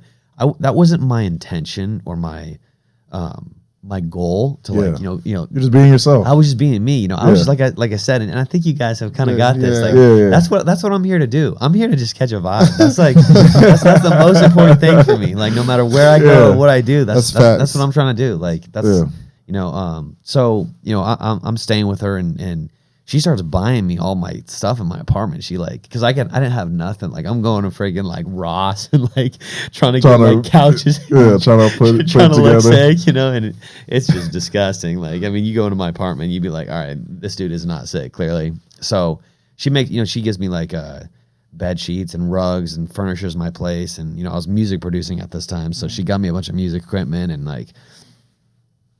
Anyway, she's let me drive around her BMW and stuff, and it was that sounds fucking lit. It was lit. It was lit. She had like a BMW and a super expensive Volkswagen and a Mercedes Sprinter van. All this in college, yeah. Yeah, all this in college, and I'm like, this was her shit.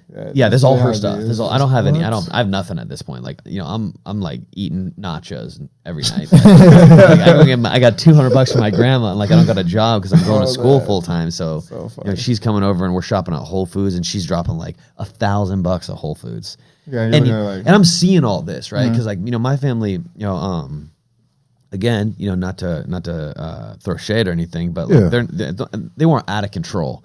And when I got the exposure to that kind of lifestyle, I just was like, this is it. Like I said before, like I've always been trying to just catch a vibe, and like I've realized that like it's a lot easier to catch a vibe when there's a lot of money around than when there's not. So I saw this lifestyle, and I got the exposure to this lifestyle, and I knew then I was like, okay, like there's no way that I can go back. There's no way, and I think that's some perspective that anybody can put into place is like, no matter where you are, because everybody can be like, oh, money's not everything. It's like, it's so funny. Like a lot of people that say money's not everything, they're usually poor. Most people say that, right. So I think like the only people that are allowed to say money's not everything are the people that have money. So don't be saying money's not everything if you don't got no money. Right? Money's not everything, but not having enough money, it causes a lot of fucking heartache. Exactly. I'd rather deal with the situations with money than not. Yeah, no, 100%. So I think that's really important is to get the exposure, just the bare minimum. Try to just get the exposure just to see what it's like. Maybe you don't want to be rich and famous or work really hard or whatever it may be. Maybe you're just like trapping, doing whatever you're doing, but it's like just put yourself in a situation. Just try it, just for one day. Put yourself in a situation where things are might be crazy. And just see how it feels. It's kind of just like going and put a nice suit on and just saying like, all right, this is what I look like with this kind of this kind of lifestyle. And I won't go too far into this story because it's a really crazy story. But that this girl, I really liked her, and she showed me a different life. I mean, a lot of the reason for my success, I would say, it has to do with what she showed me, because she showed me what things could be like. Yeah. And if you can't even imagine how far you could go, I think a lot of people in life, they put themselves in a box, right? And there's actually a really crazy study on this where it's like you put fleas in a box and fleas, I think you probably even know what I'm talking about. Yeah. Fleas will they can jump like, I don't know, like a foot or something. I don't know. I might be butchering the numbers. Yeah, but no. If you breed, fleas in like captivity, then they'll start to, they won't be able to jump as high, right? So it's just having the boundaries and the limits set that I really think that can stop you from like achieving your true potential, like unlocking it. And I think for me, that's kind of what was going on, is like I had these limiting beliefs that I could only go so far just based upon my family and what they told me that I could do, what I could personally achieve, right? So it's like what your environment dictates. We talked about this yesterday. One of the most important things is your environment. Yeah, for your sure. environment, your network, because that's going to dictate your success, because they're going to tell you what you can achieve. And whatever they're telling you is, life is like just is like you're in a room full of mirrors and you're just trying to copy everyone around you, right? That's how you learn things. That's how we all learn things. When you're a kid, you watch your parents walk. That's what teaches you how to walk. You get up and you model success, right? That's what we all do. Yeah. That's what's a beautiful thing about humans, is we're able to basically look around at what everybody else is doing and we can copy it. Yeah. Right. So if you put yourself in a room full of people that are really successful, it's going to be easy for you to model that success. Sure. So we kind of set our own boundaries in life by doing that. We essentially, when you grow up in your family and your family's around you, like you said, you had a lot of people locked up, like it's going to be hard for you to not model that, because it's like that's the only energy you got going on. So for me to go back and kind of segue the whole situation is, because my family had only gotten so far, I thought I could only get that far, right? But then when I won't say her name, but when I met her and she showed me this different lifestyle, it made me realize, like, okay, well, if she can have something like this, then why can't I have something like this? And she really just she operated from a place of abundance, which I had never seen before. Like, I still struggle with that, to this day, where, sometimes I'll fall back into, to fear, where it's like, oh man, like, that's a big risk or something like that, so it's like, and I think everybody has that. But looking back, at what her situation was, specifically financially, right, is that she had no fear buying nothing ever, dropping $1,000 at Whole Foods. I mean, think about when you're back, you're doing what you're doing. Think about dropping $1,000 at just watching somebody do that at a grocery store. at a grocery store, like I'd be sick. Like, I'd probably try to talk to her. Yeah, like, what are what's you? poppin'? Yeah, Like, exactly. That's what everybody says. That's it when I talk about her, But yeah, I mean, she really changed my perspective on just what was possible. That's beautiful. Yeah, I won't go too far, but money can bring on not so good things too. So she ended up sleeping with my best friend. Crazy enough, The habits. Yeah, they do that. Yeah, they have it. When you think you can have everything, you think you can have everything. Yeah. So not to say go out and go find a billionaire, chick, because like don't go out and go find a billionaire, that, because that might not be the best situation for you, especially if they haven't earned the money. But yeah, just to segue the whole thing and kind of wrap up that whole loop. That could be a whole episode. Yeah, that could be a whole episode. My mind just went. Yeah. But one thing I want to ask you guys though too is like, because this is actually very important, because even for myself, but like, do you guys feel, or if you could gauge on a number like 1 to like 100, do you feel how much of your potential do you think you're like operating on? 20. Like, literally. I mean, if I'm being real, I'm just now getting down here, just now getting around.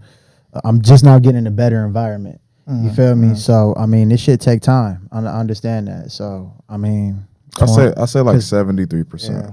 I don't know why. As soon as you said that, my brain like just 73% is what I feel. I feel like I still have a good, almost like 30% that you guys are about to see, because we're taking the fucking chains off. Right, so yeah, I think I got a good another 30%. If we're gauging it in percentage wise, Honestly, I got another 30. You got another 30? You think? Mine's low. I feel like I'm operating at like 5%. 5%. Yeah, Boy. Like, and it beats me up every day, because I'm just like, man, because I'm not even touching my potential of everything. Like I'm really not. And so like it bugs me because I feel like I need to go to like some type of therapy training first or something. There's so much. Bro, I've been going to therapy. There's so much I'm trying to like that I need to do that I know I could do that I'm not doing.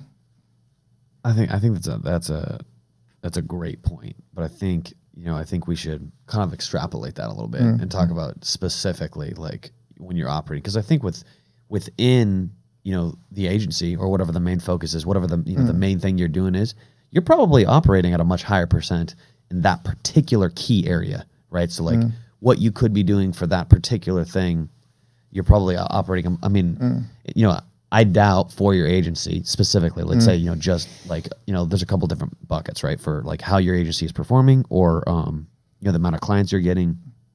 I wouldn't say that's 5%, right? I'd say there's more for that. Yeah. And probably because I'm not thinking of it even from like the business, the agency side of things. I'm more so just thinking this in like my human, like me, like, but that's what I'm saying. Man. Like, so like, if we were to, let's kind of like, let's dig into that a little bit more. Like, he's saying 73%. Yeah, and that's why I think, and then because he's identifying it differently than you're identifying, right. and you're probably identifying differently than they're identifying. So let's kind of like maybe like make some buckets where it's like, because even like if I go business wise, it's low. I feel like it's 5%. Like, yeah, but what about your networking, right? What about let's say like when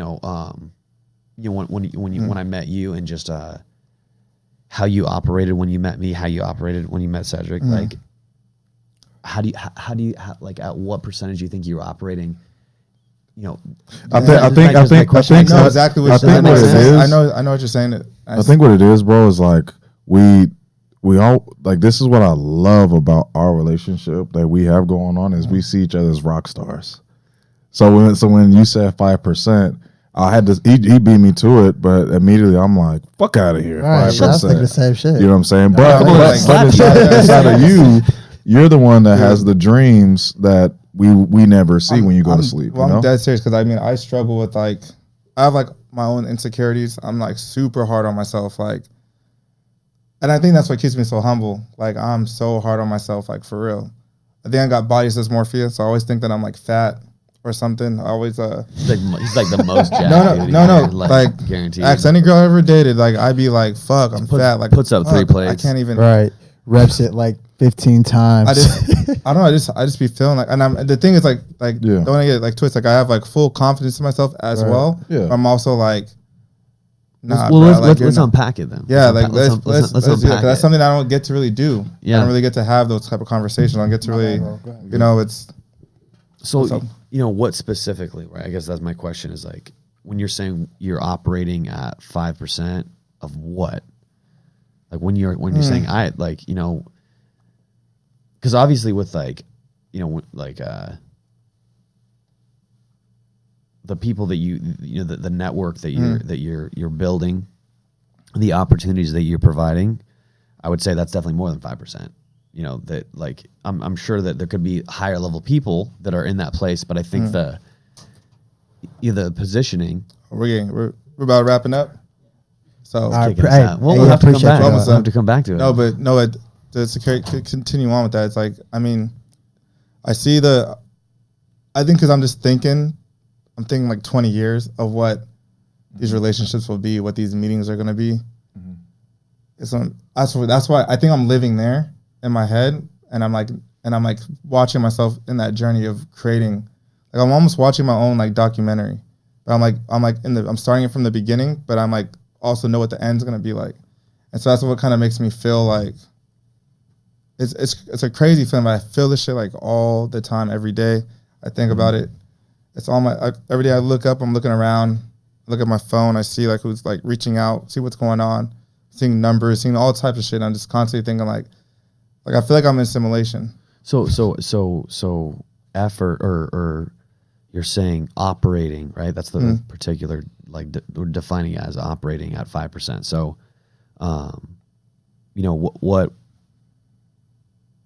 what do you think that you would be able to do, or how would you be able to, operate at 100%? What would it take for you to operate at 100%? thing, it'd probably right now it'd probably take like $500 million. So just capital, Yeah, just capital, nothing else, yeah. not anything else. Nah. No, like so. Then the effort that you're currently putting in is 100%. Yeah. And then It is now that you're thinking about like for what I do have, it's I like what you did probably there. good. That was a good. You're a master Jedi. But yeah, but I like that. but that's how. I like the answers too. $500 million. Yeah. Because He's dead ass serious. because when I'm seeing where I'm seeing things go, because also we have older people, we have founders to look up to that kind of done some shit, so we kind of see what. So now when I'm seeing that, like I see what Mark's done, you see what Elon's doing, you see what people like Dave or Grutman do in a small place, because Miami is a small fucking place. Yeah. So like that's why I have that number like $500 million, because obviously like Yeah. that'll be able to make me be able to move the needle, put certain stuff to get to like the billion and the billion plus, all right, so you have the capital, it's done. Then what? It's over. But it'll be a good place. Be a good place to start. Probably go for mayor, Go for mayor.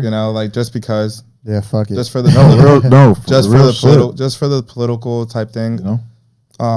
There's a lot just to have like, because you want certain people in power that have a good heart. Yeah, that's for You know sure. what I'm saying? Like you want those people to be in power, and you want them to be the one that's connected, and like, and so that's what I'm like working my ass off for, to be that person.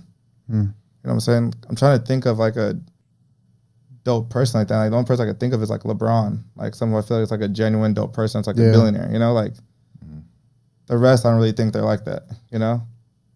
What you think about Floyd? I mean, I just watched his podcast. Floyd Mayweather. Floyd, he's an individual. Like, I feel like Floyd is a person that just got like put into the media before he actually was mature enough to even be aware of the position that he was in when he came out. He was a millionaire at 18, 19 years old. I bumped into him once You know in what I'm Fountain saying? Blue. Yeah, he's all. Oh yeah, I got Recently? probably like a year ago. Okay, yeah, was he in his 50s now? Yeah, I got on some fanboy shit. Like, let me get a picture, and he's like, "How about you ask me how my day is going? Fuck off." No. You know what's crazy? It's crazy you say that, because Very true. he brought that up in the podcast I was watching. The dude with Channing and I Am Athlete? Yeah, he was on I Am Athlete or whatever, and he's like, I really, all I want is for people. It's not even like genuine. He's like, yo, like, before people start coming, like, oh, I need this, blah, blah, blah, like, kind of back where we was going to earlier, he's just in a space where he's like, I don't care about the money. Money's already there. Almost like a Mike Tyson now. He's like, I don't care about money. It's like, and all that other shit. But, if you're going to approach me or say something, man, ask me how my day was going. Ask me, am I okay? If you see that I'm not smiling, you're like, hey, man, what's up? You all right? You know what I'm saying? For sure. Because it's like, Imagine yeah. having that much money, some of the the holds, waiting for transfers and all type of money issues that happen that will fucking piss you off. Yeah, he said he's still waiting on money from fights from 8 years ago. He's not lying. Yeah. He's, you know what I'm saying? Like, there's stuff like that that happens. Yeah, It's fucked. You know what I'm saying? Because just think about it. pay-per-views, the numbers, all the rings that they're calculating that to like do the payouts and all that. Yeah, imagine if pay-per-view or Showtime or whatever that company is, they sell out a huge fight. Something happens in the business, like you were saying, that tour situation happened. You lost a lot of money. That happens in at very, very high levels. So then from there, they're still all that money. I got you. But at the end of the day, sometimes that they can't cut that check, for X amount of time. So That's why the baby was tripping on promoters. No, I feel. Hey, listen, I understand every rapper who be beating this shit out of club owners and promoters when they be playing around with money. Ricky, boy, you lucky. Run. Hey, you lucky I ain't robbed my money for me. For real. and that's a wrap. Yeah. Ricky is lucky.